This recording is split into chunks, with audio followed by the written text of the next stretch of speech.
Coming to the future, I think it's important to understand, some people talk about the key issue is that if there has to be a settlement on the nuclear issue, it has to be between Pakistan and India. Because this program started as a relation. And some people have rightly mentioned perhaps the European Union as a role model. How the European Union started off, initially in the 50s after World War II, as the European coal and steel community. Because those were issues about territories, about resources, which had bedeviled the relationship. And unless Pakistan and India also focus on issues which are contentious, which are strategic, there will not be any movement forward, of which nuclear and Kashmir are two key ones. Otherwise, we can talk of trade, we can talk of culture, commerce, cricket, but it's like staging Hamlet without the Prince of Denmark. It will not work, because the key contentious issues have not been worked out, as they did with the European Union. And then they built on that trust which was established. And today it's probably the most thriving regional organization in the world, with almost a borderless Europe, among 27 countries. So I think that is a success story of sorts, but it has to be initiated from both sides. Pakistan has been willing, the problem has been on the Indian side. And now I think the fear is that after 9/11 particularly, some new realities have emerged. It seems nuclear weapons have become more fashionable, starting with the US itself. In 2003, the US Senate lifted the ban on mini nukes.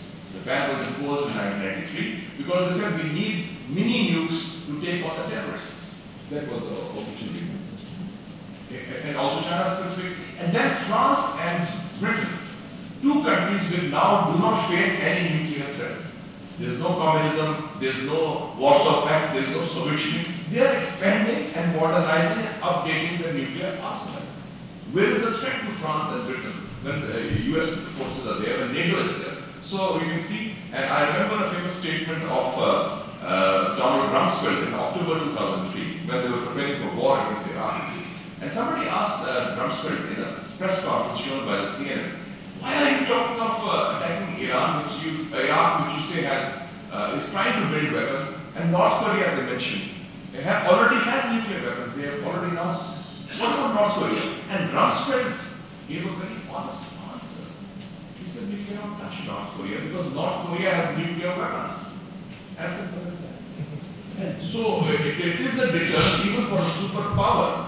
And North Korea has a population of 25 million, or it's increased more? 24 million, because the ambassador is there, 24 million people, but they have the bomb. So, the bomb did act as a deterrent even for them and to preserve peace. So, in South Asia, as I have to say, after the induction of nuclear weapons, Pakistan's response to India's testing of the nuclear weapons in 1998, a European version, a European-style South Asian version of weapons of terror has worked.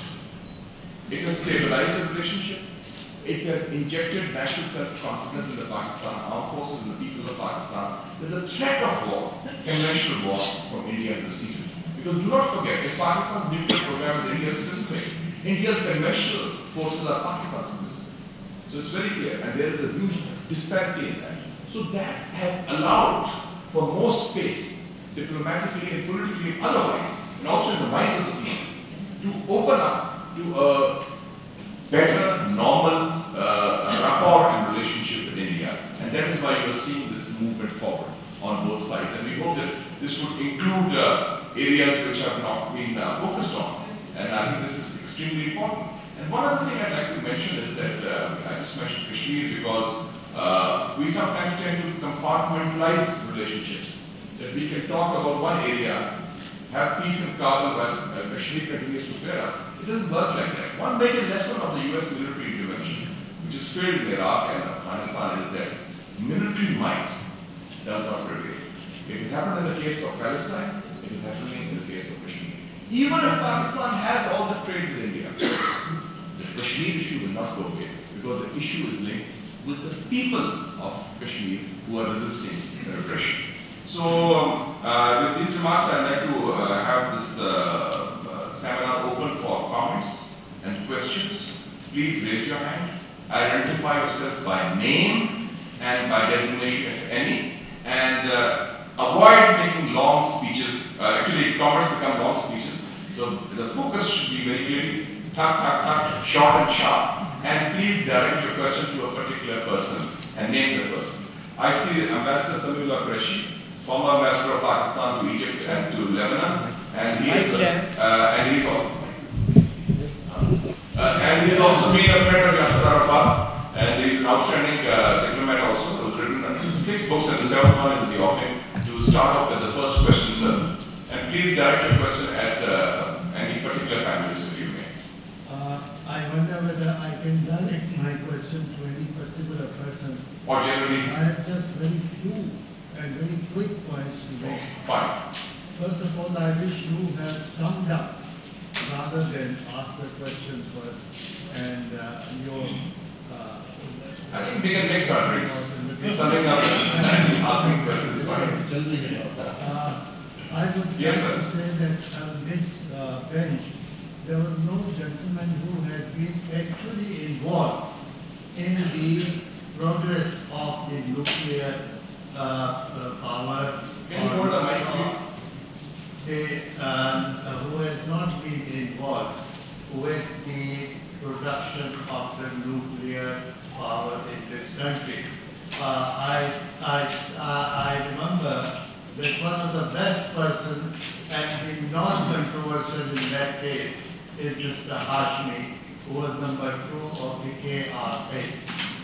And I think it would have been a great addition to all your discussions if Mr. Hashmi was here. Is he a free man? No, of course. He retired long ago. Okay. And I'm told that in the last discussion with the Americans and Chinese and the Pakistanis, he was included. Now, so I thought this maybe kept in view.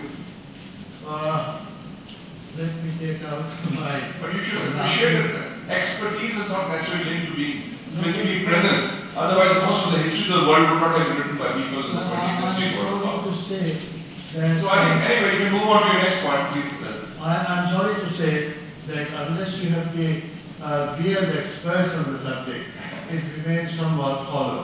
Now, coming to the Security Council, I would like to say I am more inclined to look at the overall political situation. Now, this question of FMCT, etc. in Pakistan, actually the targets are Pakistan, Iran. Korea cannot be because China and Russia are behind it. Now, therefore, instead of saying that Pakistan and Iran should submit to this, they take various kinds of formulas. Another point I would say that